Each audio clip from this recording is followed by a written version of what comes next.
Hey, what is going on guys? My name is Nort, and in today's Grand Theft Auto 5 video, I'm going to be doing the full car customization guide between the Albany Roosevelt Valor, which was just introduced into online today, and the original 2-year-old Albany Roosevelt. Now the customization guide will go through the price difference, and it will also go through the customization difference, as well as the performance differences, and we're going to be telling you overall whether the Valor is definitely worth buying.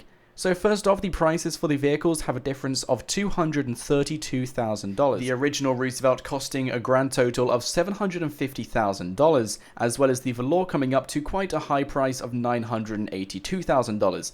Is this worth the money? Well, I think it's a bit too much, but then again, I do love this vehicle. It's a rare, it's a classic, and if taking a look at this difference in money, is it worth spending the $232,000 extra just to get the Valor?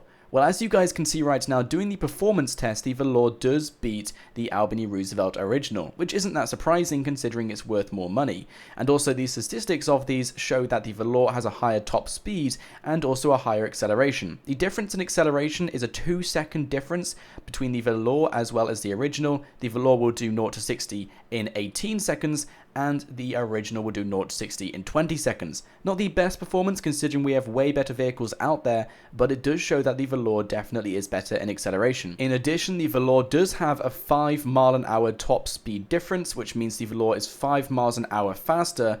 Do you see this difference too much? Not really. After doing the races, we realized that the performance was very similar. The Valor just had a better acceleration, but overall the top speed didn't really come into too much play, but it is definitely slightly faster. Even though the acceleration horsepower as well as the top speed is slightly more than the original, you do see the difference, but it isn't very significant. Both vehicles will almost level on the playing ground. The acceleration will help it get in front of the original, but it will stay pretty much at the very similar speeds. Now let's get into the customization guide. What's the difference between the Valor and the original? Well, some things which I already noticed is that the Valor have a whole bunch of chassis options, which means you can start editing with the bodywork, as well as adding a whole bunch of new things which you can't originally add onto the original. In addition, there's also step plates you can have just underneath the door, and what I love about this is that a lot of these customization options are very cheap. You won't be spending too much money on the Valor itself. Once you've spent the money to buy it, honestly, it's just a few thousand more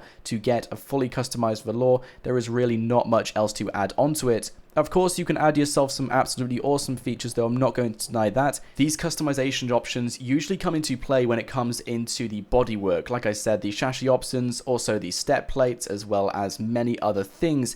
A lot of them come into the bodywork. So if you want to get a Roosevelt and start editing the body of it, then I recommend getting the Valor. If you don't really mind about the bodywork of it already and don't really want to get any more customizations, then feel free to save that $232,000 and don't get the Valor. But nonetheless, it does have some great customization options. I love it so much. So many unique options to get. And now moving into the Albany Roosevelt original, let's take a look at what it can get. So already we can see it can get armor, it can get brakes, all of the usual things. It's got a few unique customization options, but nothing amazing. As you can see, the chassis options are not there. You can't get step plates, and there's a bunch of other things you can't do. You can't edit the tire on the side of the body as well, unlike you could do with the Valor. It appears the Valor will basically allow you to customize pretty much everything on the vehicle, and the original restricts you in so many ways. So which one do I think is better overall? I'm gonna have to go with the Valor. Although you're spending $232,000 more, the customization options will give you a whole new array of amazing features to add onto the vehicle. In addition, you can also get a better performance with the vehicle. Although the performance isn't that significant, I would literally just be paying this money to get the vehicle on appearance basis, as well as the amazing customization options. Anyway guys, I want to know your thoughts down in the comments section below. Which vehicle would you get, the Albany Roosevelt original or the Albany Roosevelt Valor? And if you did enjoy this Valentine's Day update, then be sure to smack that like button, and if you are new here, I do recommend you click that subscribe button as well, as you'll never miss out on any more Grand Theft Auto 5 content every single day. Anyway guys, my name is Nort, and I will see you guys next time.